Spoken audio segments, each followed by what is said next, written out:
Oi, Mauro. Oi, primos. Vamos lá, Maurão. Conta seus casos também que eu gostaria de escutar. Só para continuar nossa conversa, a gente parou quando meu pai conseguiu aquele terreno. Lembra que eu falei na última conversa? Agora, a casa em si. Nessa época começaram já a construção da Pedro Tax, facilitava o acesso, e meu pai então decidiu construir uma casa. Lá perto, onde estava o terreno do nosso terreno, morava uma caiçara. Se não me engano, o nome dela era Ana. Acho que a Dona Ana, acho que a Cidinha, minha irmã, deve lembrar também. E meu pai foi conversar com a Dona Ana, que tinha filhos, para desmatar aquele terreno de 10 por 30 para ver o que podia fazer lá. E aí, depois de desmatar, mato tudo em volta, aí decidiu construir uma casa, mas preferiu fazer uma casa pré-fabricada que era de uma empresa do Paraná, que fazia a casa pré-fabricada com pinhos, madeira de pinho preparada, que teoricamente devia durar uns bons anos, uns 15, 20, 30 anos. E aí, para isso, teria que fazer um contrapiso, deixar tudo pronto, fazer fundações, e as fundações foram feitas com sapatas, já que lá era um terreno tanto quanto instável. E aí fez um piso todinho de cimento queimado com vermelhão, não sei se vocês lembram, ele era todo vermelho. E aí contratou a empresa que ia fazer a casa pré-fabricada de madeira de pinho. E aí foi feito. Meses depois a casa veio toda desmontada e foi montada em cima desse contrapiso que meu pai preparou para pôr a casa em cima. Era uma casa simples, com duas quedas de água, como se fosse aquela casinha que a gente faz quando está na escola infantil, desenha uma casinha na escola, você lembra? Você fazia duas entradas, uma janela, uma porta de entrada com uma varandinha, onde a gente dançava na Eliana, na Eliette, na Cidinha.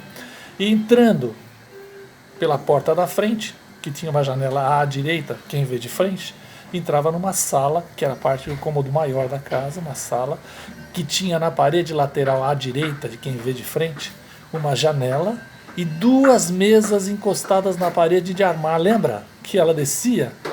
Era encostada na parede, quando chegavam pessoas que queriam dormir, dormiam lá no chão, e na hora do almoço, da janta, baixava a mesa com apoio de pé, onde jogava baralho e tudo mais, lembram? E passando essa sala à esquerda, tinha uma porta do primeiro quarto, onde ficavam as mulheres, um pequeno corredor que tinha à direita um banheiro, e em frente à porta do banheiro, do outro lado, outra porta do outro quarto do fundo, que é onde ficavam os homens. Uma casa moderníssima, que além de ter essa mesa de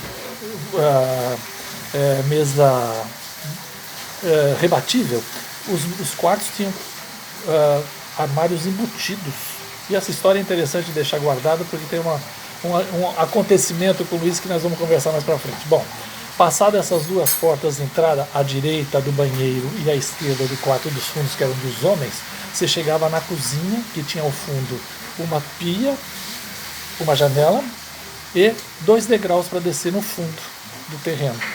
Nesse fundo do terreno, uma construção, uma distância mais ou menos de uns 5 metros da casa, onde foi feito um galpãozão, um barracãozão, que era a garagem onde meu pai guardava o carro.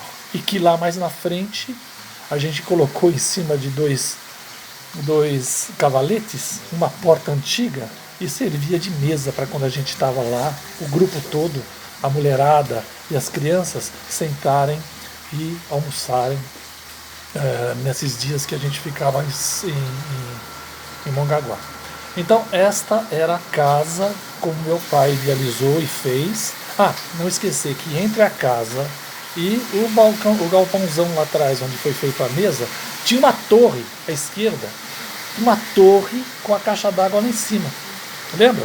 Uma torre de madeira com uma caixa d'água em cima, que tinha um ladrão, que quando a caixa d'água enchia, que tinha um motor artesiano, motor de 2 cavalos no máximo, sei lá quantos cavalos tinha, meu pai instalava toda vez que chegava em Mongaguá, que puxava água lá do fundo, de 20 metros de profundidade, e trazia água meio salobra para a caixa d'água, e de lá, obrigado, e de lá ficava a caixa d'água, que meu pai puxou também um cano e fez um chuveiro para quando a gente voltasse da praia tomasse banho lá.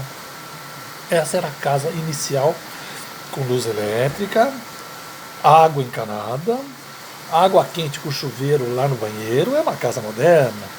E essas características todas aí. Ok? Vamos lembrando de mais alguma coisa e a gente vai se falando mais pra frente. Um abraço para vocês.